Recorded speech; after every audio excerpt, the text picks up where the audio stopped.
रही थी, लेकिन एक दिन अचानक कहीं से एक चूहा वहां पर आ गया और शेर की गुफा के पास ही एक छोटे से बिल में रहने लगा। एक दिन शेर अपना शिकार खाकर वापस गुफा में आराम करने लगता है। चूहा ये देखता है और चूहे के मन में शेर की आयत के बाल कुतर कर खाने की लालसा जागती है।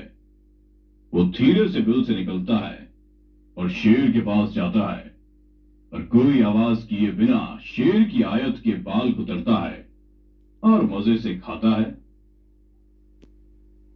अच्छा, ये जिसने भी किया है मेरे सामने नहीं आना चाहता। ठीक है, मैं भी देखता हूं कब तक। दूसरे दिन शेर आराम करने का नाटक करता है। चूहे को लगता है कि शेर गहरी नींद में सो गया और वो शेर की आयत के बाल कुतरने के लिए धीरे से आता है। लेकिन जैसे ही बाल कुतरने जाता है, शेर अपनी आंखें खोलता है और चूहे पर झपटता है। लेकिन इतना बलवान होने के बावजूद भी शेर उस छोटे से चूहे को नहीं पकड़ सकता। जब भी वो चूहे को पकड़ने की कोशिश करता, वो तुरंत अपने बिल में भाग जाता और शेर गुस्से से दहाड़ मारता रहता। ऐसे भागकर कब तक बचोगे चूहे? एक ना एक दिन तुझे पकड़कर मैं रहूंगा ही। छोटे से हो, मगर मेरी नाक में दम कर दिया तूने।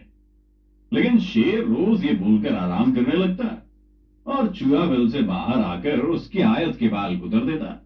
और जैसे ही शेर की आंख खुलती, वो चूहे को पकड़ने की कोशिश करता, लेकिन चूहा बड़ी तेजी से भागकर अपने बिल में भाग जाता। रोज का यही तमाशा करते करते आखिरकार एक दिन शेर थक गया। एक दिन उसने सोचा, क्यों ना मैं कुछ ऐसा करूं जिससे चूहा भी हाथ में आ जाए और मैं थकू ना। आखिर चूहा किससे डरता है? इस चूहे का ऐसा कौन सा शत्रु है? मैं पता करके उसे लेकर आऊंगा। जल्दी शेर ये पता लगा लेता है कि चूहा सिर्फ बिल्ली से डरता है। उसने गूगल पे चेक कर लिया होगा। एक बिल्ली चूहे का शिकार करती है। दूसरे दिन शेर एक बिल्ली को लेकर आता है। शेर रोज बिल्ली के लिए अपने शिकार का थोड़ा हिस्सा गुफा में लेकर आता और बड़े अच्छे से बिल्ली को खाने के लिए देता। बदले में बिल्ली शेर को आराम करने के वक्त चूहे से उसकी रखवाली करती। दोनों की डील हो गई थी। ये देख के एक बिल्ली अब शेर की रखवाली कर रही है।